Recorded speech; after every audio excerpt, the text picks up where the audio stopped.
Have you ever kept a family secret for decades? I won't ask what, just curious. When your own family quietly decides you're the mess in the group, the one everyone talks about with a half smile and a sympathetic shrug, there comes a moment, usually not all at once, but gradually and quietly, when you stop trying to convince them otherwise. That's how it was for me, at least. My name's Rachel. I'm 40 years old, unmarried, no kids, and up until recently, my family saw me as the one who never quite got it together. The dreamer, as they liked to call it. The creative one. All code for, not successful by their standards. And honestly, I let them think it. It was easier than trying to explain the hours I was pouring into a small startup that no one in my family understood or even asked about. My sister Melissa, 3 years older, PTA president, house with matching shutters, 2 perfect kids who play violin and recite prayers before dinner, has always played the role of the golden daughter. She married early, wore the right dresses, never forgot a birthday, and always made damn sure to post perfectly edited family portraits every holiday. We weren't close, not since our 20s, and by now our conversations felt like polite interviews layered with judgment. It wasn't that Melissa hated me, not in any outright way. It was worse than that. It was the passive-aggressive performance, the kind that drips sweet but stings bitter. Her words always had this manufactured empathy, like, I just worry about you, Rach, or, some of us don't get to sleep until noon and call it work. I'd laugh, because what else could I do? The truth was, I was working harder than anyone in that house full of marble countertops and curated candle scents, but to them it didn't count unless there was a salary and a business card with a title on it. For the past 6 years, I'd been co-running a small tech startup based out of a crumbling warehouse space and a rotating crew of engineers, UX designers, and one marketing guy who wore flip-flops in December. It wasn't glamorous, and most months we were just scraping by, but it was mine. It was growing. And even when it felt like we were building a sandcastle against a rising tide, I believed in it. That belief, though, didn't get me respect at Thanksgiving dinner. Not when Melissa's husband was out there talking about his new brokerage clients and her son just got into early STEM programs. I'll admit, sometimes I wondered if I really was just floating. It's hard to hold your ground when everyone around you is measuring your value with such a different ruler. But even in those low moments, I never once doubted that I was building something real. I just didn't say it out loud anymore. It wasn't worth the way my mother would tilt her head and say, well, we just want you to be happy, honey, like I was some stray dog who refused to come in from the rain. 2 weeks before it all changed, I got a call from my dad about a big family gathering they were planning. Our parents' 40th wedding anniversary. A nice backyard event, catered, intimate, he said. Just close family. I assumed I'd be there, obviously. I mean, I'm their daughter. But then Melissa called me the next day. She always calls instead of texts, which makes every conversation feel like a formal meeting. She opened with small talk, then slowly worked her way to the point, like she was unwrapping bad news with lace gloves. So, about the anniversary thing, it's going to be mostly couples and families, Just kind of a grown-up vibe this year. I mean, obviously you're grown up, she laughed lightly, but you know what I mean. And then she dropped the line that lit the slow-burning fuse inside me. It's fine, Rach. You're still figuring life out. No pressure. That phrase. Still figuring life out. It sat in my stomach like a stone. I hung up without arguing, because what was the point? She'd already decided I didn't belong. And it wasn't just about a party, it was about the quiet disinvitation from the image she wanted to project. She didn't want her still figuring it out sister standing next to her Pinterest perfect spread. I think part of her believed I'd embarrass her just by showing up. So I said nothing. I bought myself Thai takeout and a bottle of red and planned to spend the evening binge-watching something with a cast of characters more accepting than my own blood. I figured I'd cry a little, maybe drink a little too much, and then forget the whole thing by morning. But instead, that Friday night, at the exact hour they were raising glasses and posing for sunset-filtered group photos in Melissa's backyard, something else happened. Something I had been working toward for years in silence, without validation, without applause, with nothing but grit and caffeine and the occasional panic attack. At precisely 7:13 p.m., my phone buzzed. Then buzzed again. And again. Slack lit up. My email dinged. Twitter was blowing up. I refreshed the link 3 times before it hit me. The press release had dropped. It was official. Our company had just been acquired in a $120 million merger. Not a typo. Not a pipe dream. Not some vague "we're in talks" announcement. Real. Signed. Public. Every minute of exhaustion and sacrifice and self-doubt was suddenly distilled into a single headline, and for the first time in a very long time, I couldn't hear Melissa's voice in my head. Just silence. Sweet, ringing silence.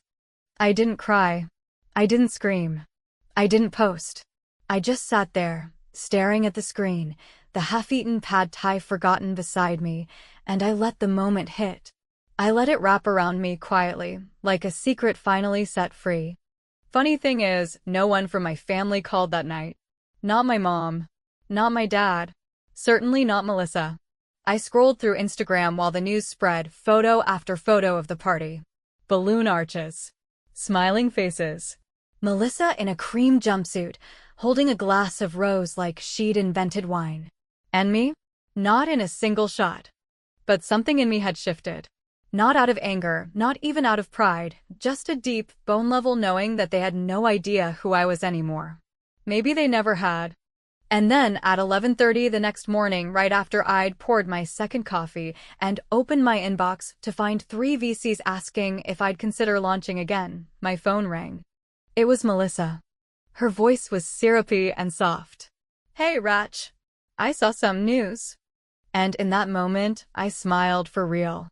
Because I knew exactly what she wanted. And I knew exactly what I was going to do next. There's a strange kind of silence that comes right after your life changes forever, a stillness that doesn't feel like victory or relief or even disbelief, but rather a heavy, suspended quiet, like the air just before a thunderstorm. Thick and impossible to ignore, even though everything on the outside still looks the same. That's exactly where I was the night my company hit the news with a $120 million merger. It didn't feel like some cinematic, made-it moment where the underdog gets showered in confetti and applause. Instead, it felt like standing on a mountaintop alone, finally able to see everything clearly, only to realize how many people had spent years pretending that climb wasn't even real. While my family passed wine glasses around and cut into tiered cake under carefully strung fairy lights in Melissa's backyard, I sat cross-legged on the worn rug in my apartment, one hand still holding a chopstick and the other frozen midair above my laptop, eyes locked on the press release that confirmed every late night, every anxiety-riddled investor call, every crash-and-burn beta launch, every moment I'd swallowed doubt because I refused to let it choke me. There it was. Our little company, once dismissed as a passion project by the very people who claimed to care most, was now front-page material on half a dozen business outlets. The headline wasn't even sensational. It was clean, dry, almost clinical. Aurora Tech acquired in strategic 9-figure deal with Centris Solutions. It looked like every other deal announcement you scroll past on LinkedIn, except this one was mine. My name was in the 3rd paragraph, listed right under my co-founders, along with the exact phrasing I had insisted on during negotiations, instrumental in leading the innovation and scaling strategies that led to acquisition. I read that sentence over and over, not because I didn't believe it, but because I wanted to remember how it felt to see the truth finally made official. And still, no messages from my family. Not a single call, not a congrats, not a text. I told myself they probably hadn't seen it yet, that maybe it just hadn't hit their radar. But even as I thought it, I knew it was a lie.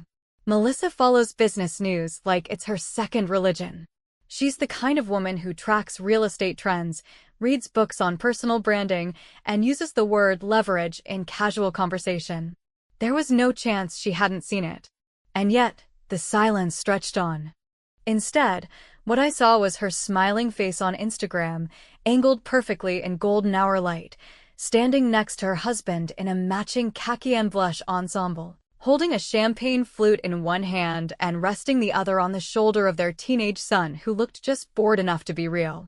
The caption read, "Grateful for 40 years of love, strength, and family. Here's to legacy." I actually laughed out loud, not because it was funny, but because it was so perfectly Melissa, always chasing the image, the legacy, the illusion of being part of something larger than herself, something polished and orchestrated and unshakable. And in that moment, I felt something settle inside me, not rage, not sadness, but something colder and sharper, something that had been forming slowly for years and had finally crystallized. I wasn't angry they hadn't invited me. I wasn't even surprised. What I felt was clarity. And beneath that clarity, the first flicker of a plan. It's strange, really, the way people treat you when they believe you have nothing. They speak to you with a certain careless softness, like they're trying not to embarrass you, as if your perceived failures might rub off if they get too close. And the moment they suspect you might have something of value, they pivot not obviously, but subtly, like a breeze changing direction. You can feel it before they say a word. And I felt that wind begin to shift the second I opened LinkedIn and saw the congratulatory messages piling up from people I hadn't heard from in years, old colleagues, former classmates, even a few quiet doubters turned opportunists. It didn't matter that I hadn't posted anything myself. The news was out. The narrative had changed. I spent the rest of the night watching the notifications roll in, letting them come and go without responding, without reacting, like a queen surveying her new kingdom with measured stillness. I wasn't going to run to the podium. I wasn't going to announce anything. I was going to wait. Because I knew someone else would come to me first. And it didn't take long. At exactly 11:30 the next morning, just as I was halfway through a fresh French press and scrolling through offers to speak at panels and give interviews, my phone buzzed with a name I hadn't seen in a while. At least not outside of passive-aggressive family group chats and unsolicited forwarded recipes. Melissa. There was no message. Just a call. Straight to the point. I let it ring once, twice, 3 times. I watched her name flash across the screen like a warning. Then I answered, not because I was ready to talk, but because I was ready to listen. I wanted to hear the tone, the cracks in her voice, the subtle tremble of someone who had suddenly realized they'd underestimated the wrong person. Her voice was light, almost painfully casual, like someone trying to disguise a bruise under too much makeup.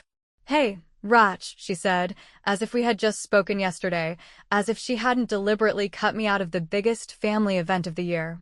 "So, I saw some news." I leaned back in my chair, the warm mug resting against my palm, and let a moment of silence pass, just long enough to make her squirm. "Oh," I said, feigning vague interest, "you mean the acquisition?" Like it was just some forgettable blip, nothing special. She laughed, but there was a forced quality to it, like she was still trying to find her footing. "Yeah, that's the one." "Wow, 120 million? That's huge." I didn't correct her.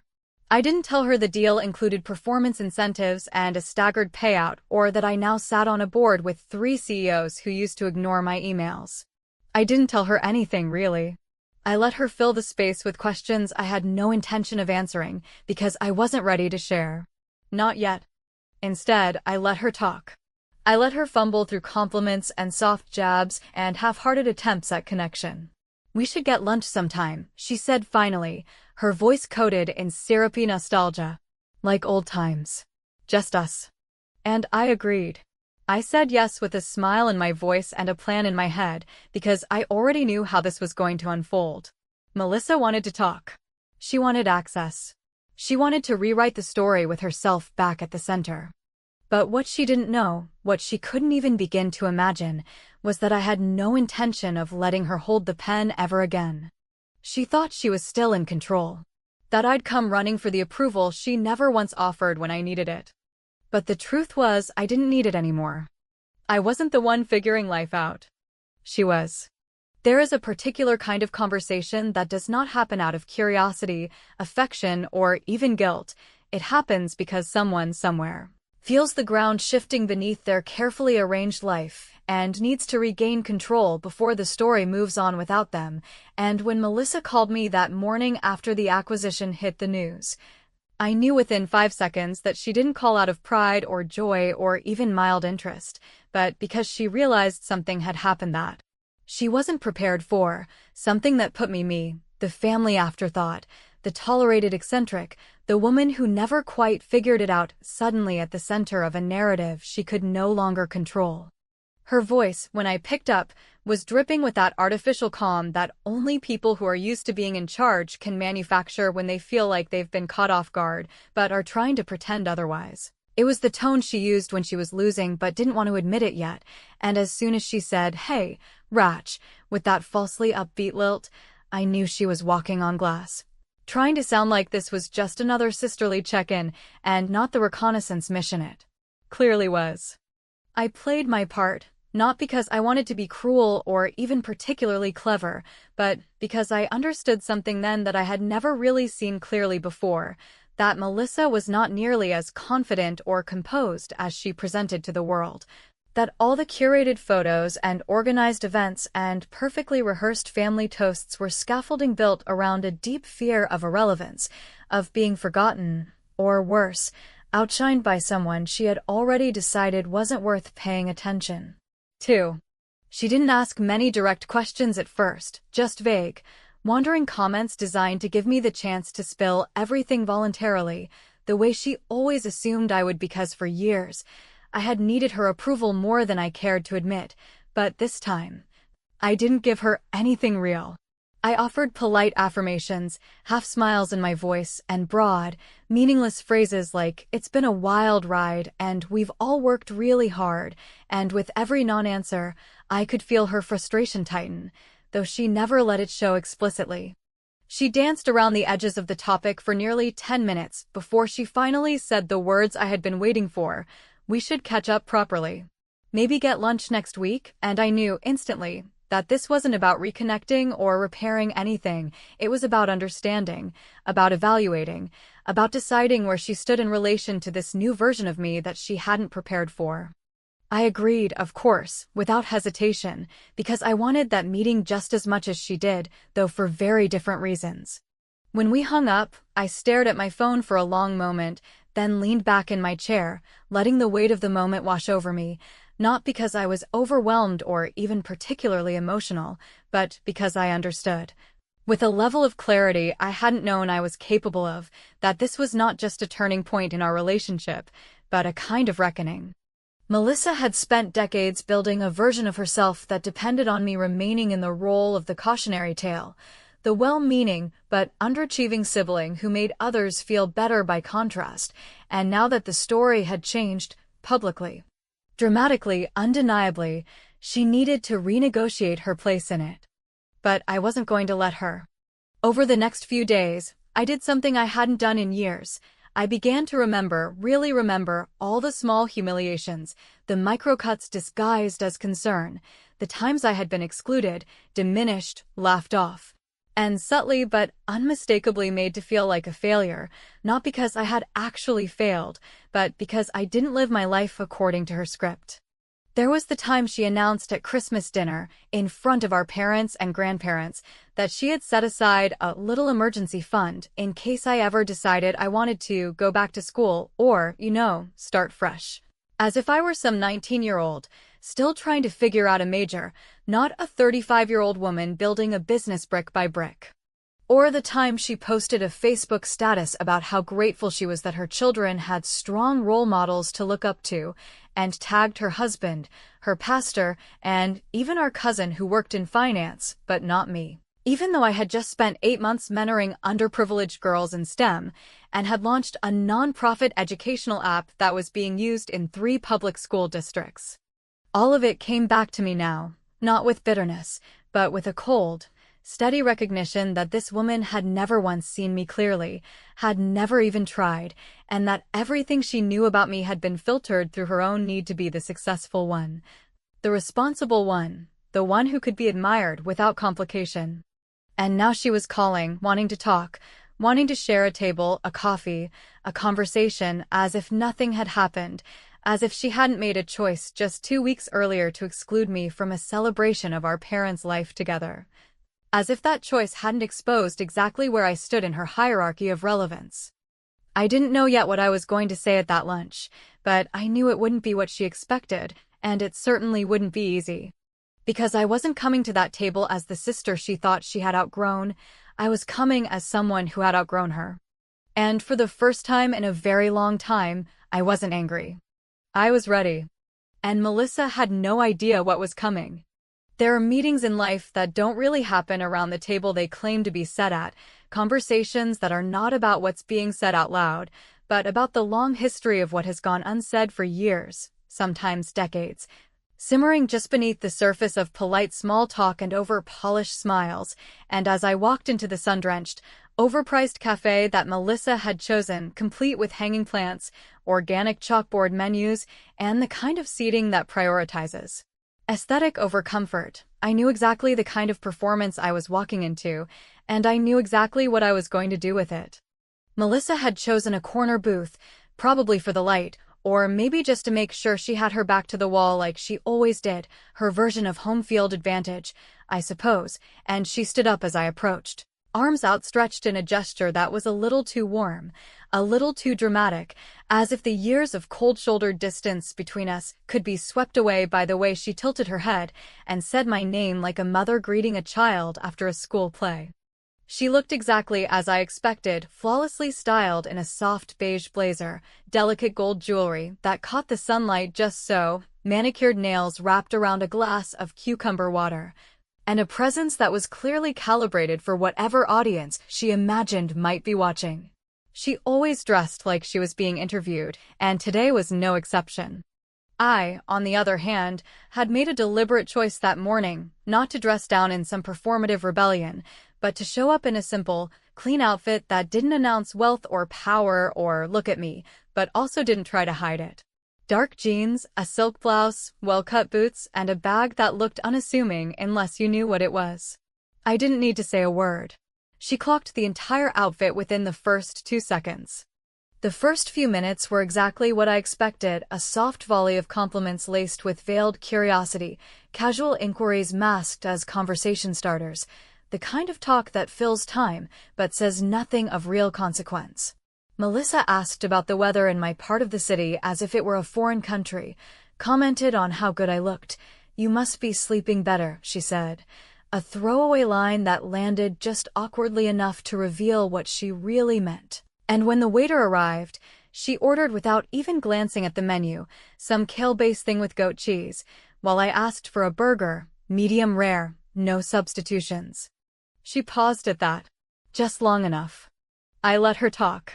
She recounted a few harmless family anecdotes, updated me on our cousin's divorce, shared that her daughter had made honor roll again, and I nodded and smiled and occasionally laughed. But I could see the real purpose behind the meeting hanging behind her eyes like a curtain she was trying to keep closed with one hand while gesturing with the other. It wasn't until the food arrived, mine steaming and unapologetically greasy, hers looking like a curated Instagram post, that she leaned in and finally said what she had clearly come to say. So, she began, her fork lightly poking at the bed of arugula in front of her. "I've been meaning to ask, about everything. The company. The deal. I read the article, obviously. But you've been so quiet. It's amazing, Ratch. Truly. I mean, 120 million? That's unbelievable." I smiled, slow and measured, took a bite of my burger, chewed deliberately, then responded with the kind of voice that makes people lean in because they know they're not being handed the whole story. "It's been a long time coming," I said simply, not confirming, not denying, just planting a flag in the center of the table that said, "You don't get access to this just because you asked nicely." Melissa's smile faltered for a fraction of a second, then reassembled itself like a soldier returning to position. "You must be thinking about what's next," she said, a little too casually. "Are you staying on the board? Starting something new? I mean, you've always been full of ideas." The compliment was too sharp around the edges to be genuine, and I could see the calculations behind her eyes. What did I make? What did I keep? What could she align herself with now, after so many years of disinterest or dismissal? I could have answered. I could have dropped numbers, hinted at assets, waved titles around like a flag. But I didn't. Because I wasn't there to confirm her suspicions or fill in the blanks of a narrative she suddenly wanted to be part of. I was there to let the silence stretch, to force her to sit in the gap between who she thought I was and who I had become. Still figuring it out, I said at last, a deliberate echo of the line she had so effortlessly used to disinvite me just 2 weeks ago. She froze, not entirely, but enough. I saw the way her fingers tightened around her fork, the way her eyes briefly flicked downward, the momentary lapse in her performance before she caught herself and laughed, brittle and thin. "Well," she said, recovering, "it seems like figuring it out worked out pretty damn well." We finished lunch without much substance after that. I let her believe we'd had a real talk. I nodded at the right moments, smiled when she mentioned how proud our parents were to see both daughters doing well, and hugged her goodbye with the same gentle detachment I'd reserve for a stranger who happened to know my birthday. What Melissa didn't know, what no one knew yet, was that this wasn't the only meeting I'd scheduled that week. I had dinner planned with my parents the following evening, just the three of us. I hadn't mentioned it to her, and I had no intention of doing so. I wanted them to hear from me what had happened, not through her filtered version, not through whispers at the next family gathering, but directly, clearly, and on my own terms. I had also made a call to a local STEM foundation 2 days earlier, pledging a sizable donation under my mother's maiden name. It wasn't a publicity move, and it wasn't revenge. It was a statement. A reminder that I could give, that I could shape futures, that I could leave a legacy without anyone's permission. And somewhere in the fine print of that grant paperwork, I made sure the official announcement wouldn't include my name. But perhaps my favorite detail of all, the one that still makes me smile in moments of stillness, is that just that morning, I had signed a contract on a property 5 blocks from Melissa's house. A modest but beautiful brownstone. Not flashy, not loud, but mine. I didn't plan on telling her. Not now. Maybe not ever. Because the most satisfying kind of revenge isn't the one that screams your success into the void, begging to be noticed by those who ignored you. It's the one that says nothing at all, that walks calmly past their expectations, smiling politely, while building a life so full and expansive that their absence becomes the least interesting thing about it. I didn't need to take anything from Melissa. I already had everything I came for. And she didn't even know she'd just lost. There is a quiet power in withholding, not out of cruelty, not out of pride, but from a calm, almost unsettling clarity that no longer seeks validation or revenge or even closure. Because the moment you truly step outside someone's narrative and begin writing your own, you realize how little you need their recognition to breathe freely and fully. And by the time the leaves had started to shift into those muted golds and rust reds that marked the first true hint of fall, I had already stopped. Thinking about Melissa in the frantic, obsessive ways that once kept me awake at night, wondering what she thought, what she said behind closed doors, whether I had somehow deserved the years of quiet dismissal she cloaked in faux concern and sisterly duty. In the weeks following our carefully staged lunch, where she had tried so hard to regain control of the story without appearing desperate for it, the dynamic between us began to change in ways so subtle they might have gone unnoticed to anyone who didn't understand the specific dance of power, resentment, and envy that only sisters can choreograph over a lifetime. She started reaching out more frequently, sending messages with that particular forced warmth that's meant to seem casual, quick check-ins, blurry photos of old family albums she just happened to find, invitations to brunches and birthdays, and one awkwardly phrased text that simply read, "Hey, I was thinking maybe we could do something together this Thanksgiving. Just us girls." I answered most of them with polite brevity, always kind but never enthusiastic, the way one might respond to a distant acquaintance or a former coworker who's suddenly grown too familiar. I wasn't trying to be cold, I was simply no longer interested in performing closeness for the sake of her comfort. I had learned, painfully over decades, that proximity does not equal intimacy, and that just because someone shares your last name or childhood memories does not mean they have earned a place in the sacred, quiet parts of your life. And yet, despite the messages, the invitations, and the unexpected compliments that now peppered her speech like artificial sweetener in weak coffee, she never once apologized. Not directly. Not sincerely. Not even vaguely. There was no acknowledgement of the years she'd spent subtly demeaning me, of the family event from which she'd excluded me without blinking, or the way she'd spoken those words, still figuring life out with such easy authority. Like a judge handing down a sentence she didn't expect to be overturned. She simply moved forward, as if the very act of her reaching out now should be seen as a gift in itself. But I didn't need her apology anymore. I didn't need her guilt. What I needed, what I had always needed, was the space to grow without her voice in my ear, and I had finally carved that space out for myself, with time and grit and more solitude than I ever thought I could bear. The version of me that had once sought her approval like a starving child reaching for scraps no longer existed, and what remained in her place was someone who knew her worth down to the bone, someone who didn't just survive being underestimated, but thrived because of it.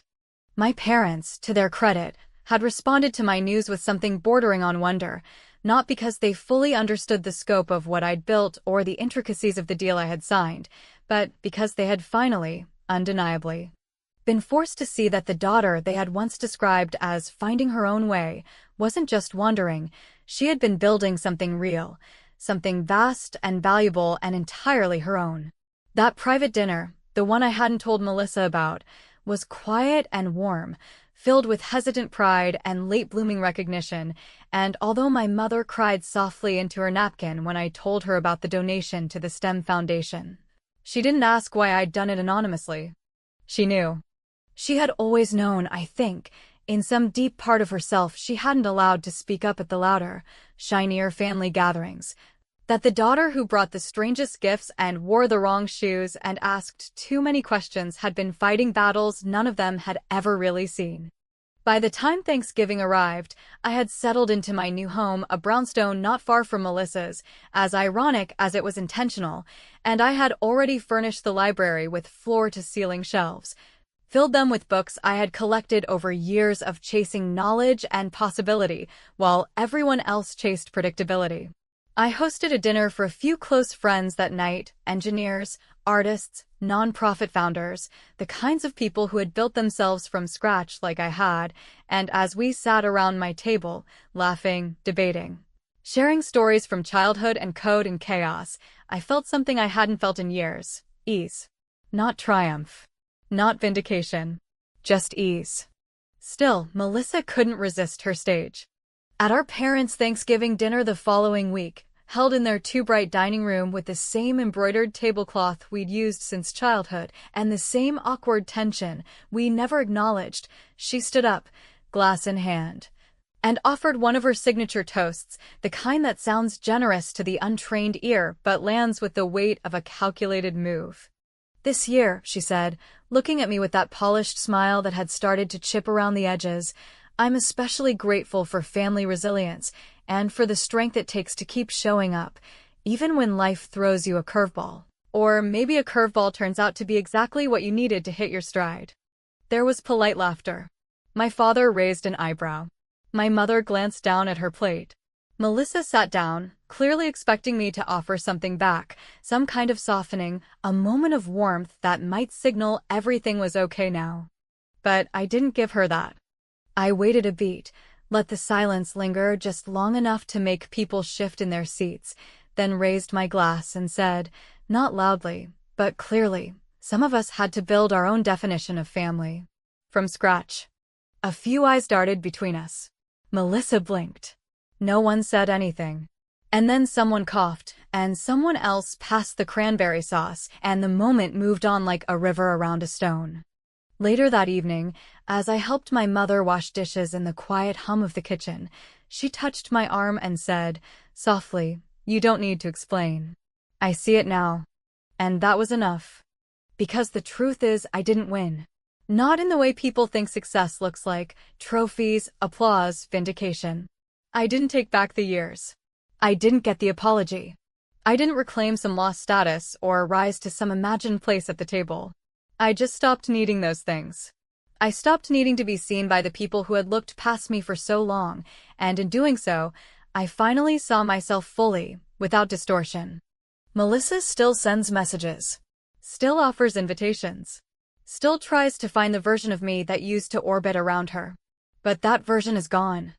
And now, when I think about her, I don't feel bitterness or rage or even sorrow.